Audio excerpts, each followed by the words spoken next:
सहारा India से जो परेशानी आज हम लोग करोड़ों निवेशक झेल रहे हैं, इनके पीछे जो हाथ है, किनका हाथ है और सुब्रत रॉय को कौन सपोर्ट किया, ये सारा डिटेल इस वीडियो में हम आपको दिखाने जा रहे हैं एक एक करके। और वो भी उन्हीं से सुनेंगे जो नेता लीडर हैं, जिनको हम बोलते हैं कि उनके सपोर्ट से सुब्रत रॉय बाहर घूम रहे हैं, और जिन्होंने सुब्रत रॉय को जेल जाने नहीं दिया है, उनको 100% सपोर्ट किया है। उन्हीं के मुँह से आपको सुनाएंगे एक एक करके।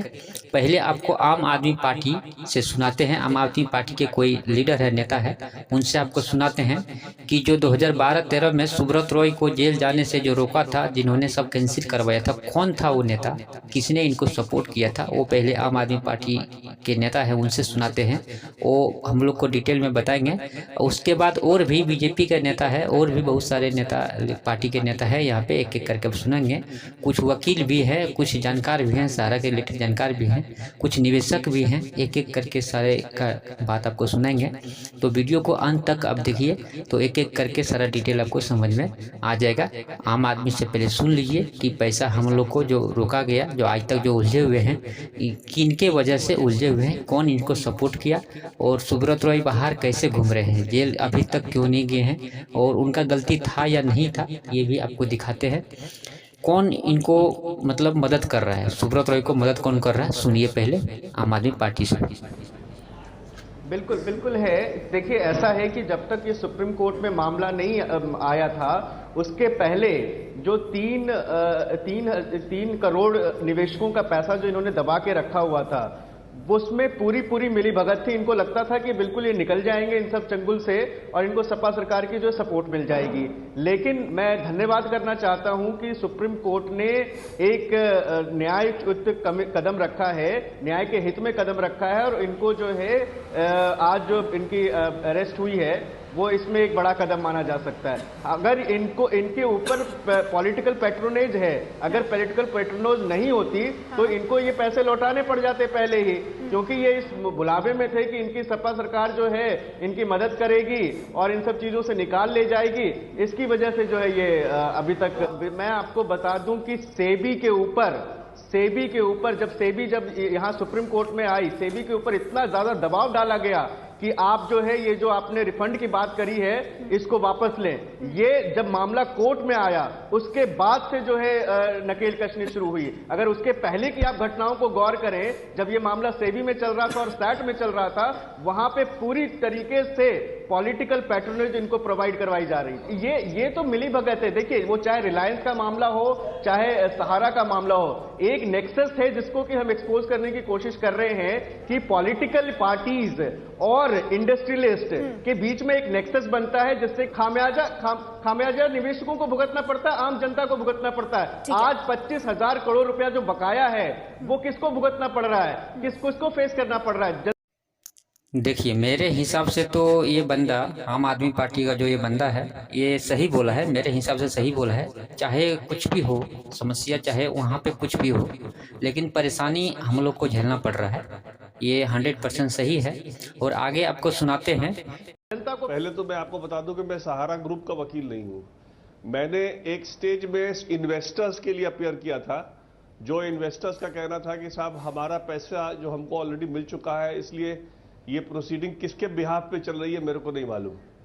अगर आपको इस प्रोसीडिंग का पूरा, अगर मेरे ख्याल से तो देखिए, सुप्रीम कोर्ट का सारा जो प्रोसीडिंग है इसके बारे में सारा ही इलीगल है, क्योंकि ये जो मामला चल रहा था ये सेबी और सहारा के बीच में था।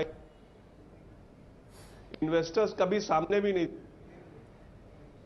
आपसे उनके तरफ से कभी भी नहीं पूछा गया कि आपको पैसा मिला है कि नहीं मिला है। इसलिए ये सुप्रीम कोर्ट किसके बिहाफ पे कर रहा है प्रोसीडिंग, 20,000 करोड़ बोलिए या 25,000 करोड़, लेकिन किसके लिए पैसा रिफंड किया जा रहा है, ये बात क्लियर नहीं है।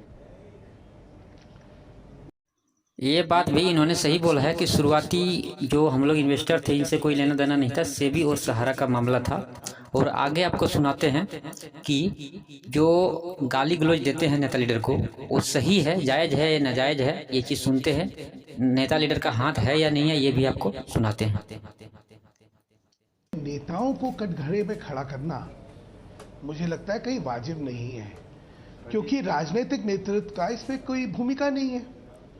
जितनी मुझे कानून की समझ है, उसमें सेबी का एक मत है कि सहारा ग्रुप का में जो इन्वेस्टमेंट्स हैं या जो हैं उसके विषय में उन पे संशय है।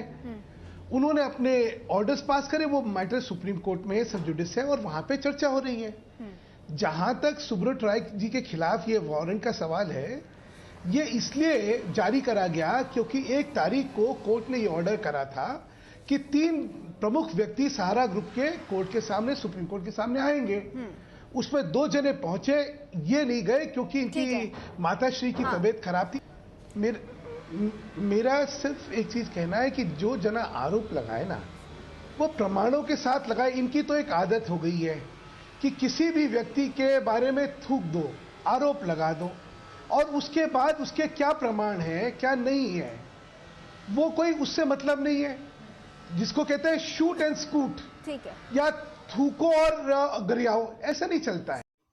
देखिए, जब बड़ा आदमी बन जाता है कोई पैसा से या किसी तरह से भी पद से, तो बड़ा आदमी से उनका मिलना जुलना तो रहता ही है, संपर्क रहता ही है। बाकी अगर कोई किसी को मदद करता है या नहीं करता है वो दोनों ही जाने। तीसरा आदमी सामने देखता है साथ में तो शक कर लेता है। तो इसी पे और चिदम्बरम से भी एक वक्त में मुलायम सिंह यादव जाकर मिले थे। वो चाहते थे कि सुब्रत राय को थोड़ी रिलीफ मिले।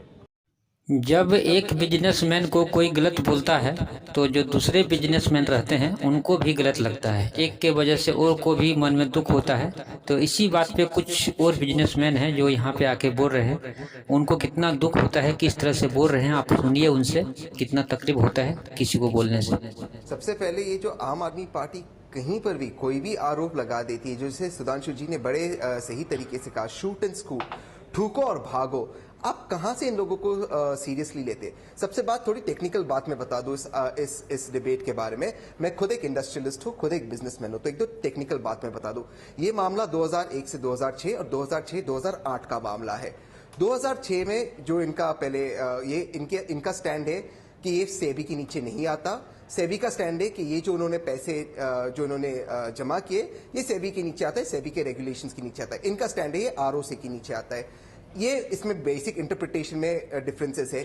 ये ऑनरेबल हाई कोर्ट में, ऑनरेबल हाई कोर्ट ने एक फैसला किया, इसके बाद ये गया ऑनरेबल सुप्रीम कोर्ट में। अब मामला सब जुडिस है, इनके फेवर में गया, इनके अगेंस्ट में गया। मैं इस चीज में नहीं जाना चाहता हूं, इस बहस में नहीं जाना चाहता हूं। सुप्रीम कोर्ट का एक फैसला है, चाहे वो चिदम्बरम साहब हो, चाहे वो नरेंद्र मोदी साहब हो, चाहे वो अरुण जेटली साहब हो, चाहे वो तहसीन पुनाला हो, सुधांशु जी हो, या खुद प्रशांत भूषण साहब हो, सुप्रीम कोर्ट और हाई कोर्ट के मामले में कौन इंटरफियर कर सकता है? जुडिशरी तो इंडिपेंडेंट है। जब सेबी खुद जा रही है इनके अगेंस्ट, सेबी इनके अगेंस्ट विरोध है, चाहे वो मुलायम सिंह यादव हो, चाहे वो भाजपा हो, चाहे कांग्रेस हो, कौन इनकी मामला है? नेता लीडर को इसलिए गलत बोला जाता है कि वो अगर पावर में है और कोई सामने वाला गलत कर रहा है जो वो बड़ा आदमी है तो उसको जेल में क्यों नहीं डाल देता है, और अगर वो गलत नहीं है तो जो गलत उनको बोल रहा है फिर उनको जेल में क्यों नहीं डाल देता है। दोनों में से एक को जेल में डालना चाहिए। नेता लीडर का पावर यही है, उसका अथॉरिटी है, जनता ने उसको जिताया है, इसलिए जिताया है कि जो गलत है उसको जेल में डालो। तो ये चीज़ नहीं कर रहा है आज विगत 10 साल से। सीधा सा मामला है, क्योंकि इस देश में अगर कोई भी कंपनी इक्विटी या बॉन्ड के ज़रिए अगर बहुत सारे लोगों से पैसा रेज करती है तो वो सेबी के तहत आती है। और बड़ा बेसिक सा प्रोसीजर है कि आपको प्रॉस्पेक्टस फाइल करना होता है, आपको ऑब्जेक्टिव अपना डिफाइन करना होता है कि आप ये पैसा किस लिए ले रहे हैं।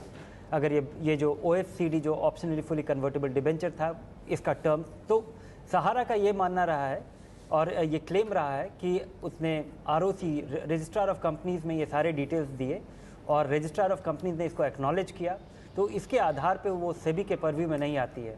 और ये मुझे लगता है कि बहुत ही बेतुकी बात है, क्योंकि इस जो सेबी का जो लॉज के जो रूल्स है वो बड़ा क्लियरली स्पेल करते हैं कि अगर आप कोई भी प्राइवेट अगर आप जो कि एक प्राइवेट कंपनी के लिए जो सर्कल है वो डिफाइंड है कि आपके 50 से कम शेयर होल्डर होते हैं, इसके लिए आपको प्रॉस्पेक्टिस की जरूरत नहीं है, आप पब्लिक को से पैसा सॉलिसिट नहीं कर रहे हैं। ठीक है, तो ये पर्व्यू बड़ा क्लियर हो गया। उसके अलावा जो किशोर के स्टोरी में जो अभी रिपोर्ट में था कि 20,000 करोड़ रुपए, इसमें एक और पेज है। ये सहारा का हमेशा ये कहना कि हम अपने हिसाब से चलेंगे। जब सुप्रीम कोर्ट ने कहा कि आप ये 20-25 हज़ार करोड़ रुपए का जो लायबिलिटी है, निवेशकों का लिस्ट और ये पैसा जमा कराइए, तो सहारा का ये कहना कि 19,000 करोड़ रुपया या 20,000 करोड़ रुपया वापस लोगों को दिया जा चुका है, और जिन लोगों को वापस दिया जा चुका है उनके वाउचर्स और उनके दस्तखत और उनका एक्नॉलेजमेंट ये हमारे पास ये ट्रक में आपके पास भेजा जा रहा है। तो ये भी अपने आप में एक कोर्ट के रूल्स का वायलेशन है। लेकिन इन सब चीज़ के बावजूद मुझे लगता है कि ये जो रूट में ये सारी समस्या है कि अगर एक फाइनेंशियल इंस्टीट्यूशन या सेविंग्स मोबिलाइज करने वाली कंपनी को अगर अचानक अगर अपना काम बंद करने को कहा जाए तो उसके लिए इसके लिए ज़रूरी नहीं है कि निवेशकों का कंप्लेन आए।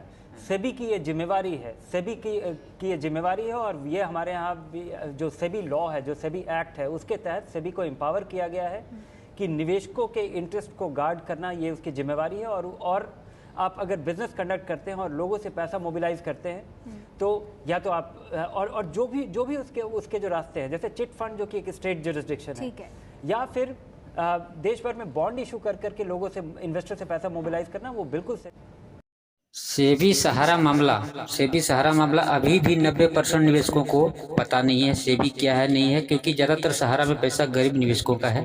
तो जो वीडियो आगे दिखाने जा रहा है हमको, इस वीडियो में, इस क्लिप में आपको सेबी क्या है ये चीज़ पहले समझाते हैं। ये जो भाई साहब है ये आपको बताते हैं कि सेबी सहारा क्या मामला था। सुनिए पहले पूरा।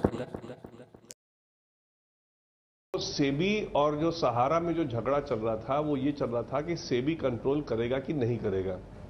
उसमें रिफंड, निवेशकों को रिफंड करने की कहीं कोई बात नहीं थी, ना ही कंज्यूमर का इंटरेस्ट उस समय था, बिकॉज उस समय सिर्फ ये बात हो रही थी कि सहारा इस तरह से पैसे इकट्ठा कर सकता है कि नहीं कर सकता है। सेबी का कहना है कि नहीं कर सकता है, इसलिए सेबी ने कहा कि रिफंड कर दो। जो मामला सुप्रीम कोर्ट में चला उसमें कोई भी निवेशक सामने नहीं था, निवेशक के प्रॉब्लम सामने नहीं थे।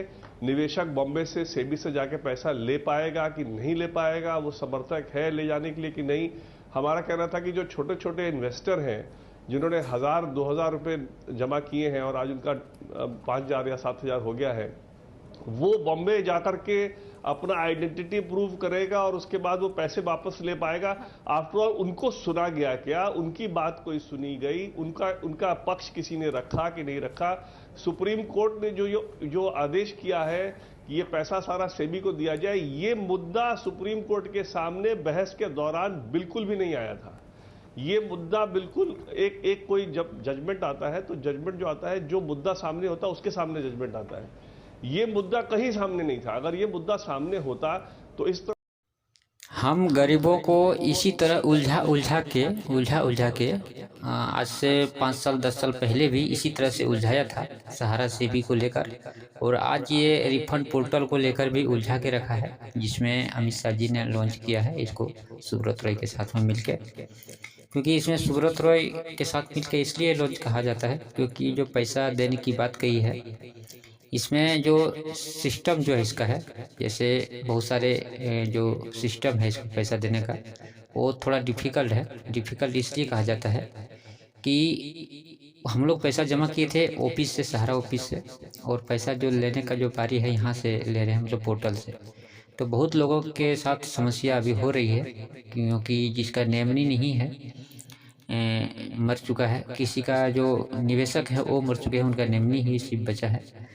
और इस तरह से बहुत और भी समस्या है। किसी का तो नंबर नहीं मिल रहा है, किसी का नंबर शो नहीं कर रहा है। बहुत सारे बॉन्ड ऐसे हैं जो नंबर ऊपर नीचे छप गया है, या किसी का मिट गया नहीं दिख रहा है। तो ब्रांच में क्या होता था कि एक भी चीज़ अगर 4-5 चीज़ जो मांगता है, जैसे कि एक रिसीविंग नंबर मांगता है, एक मेंबरशिप नंबर जो सदस्य नंबर मांगता है जो पोर्टल में, ये सब चीज़ 3-4 चीज़ आपके पास होना चाहिए। जो डेट मांगता है, डिपॉजिट डेट मांगता है, ये सारा अकाउंट नंबर मांगता है, 4-5 चीज़ इम्पोर्टेंट होता है, ज़रूरी होता है। तो ब्रांच में जो पैसा हम लोग जमा किए थे तो उसमें क्या था, अगर 3-4 में से एक भी चीज़ अगर मिल जाता है तो वहाँ पेमेंट हो सकता था।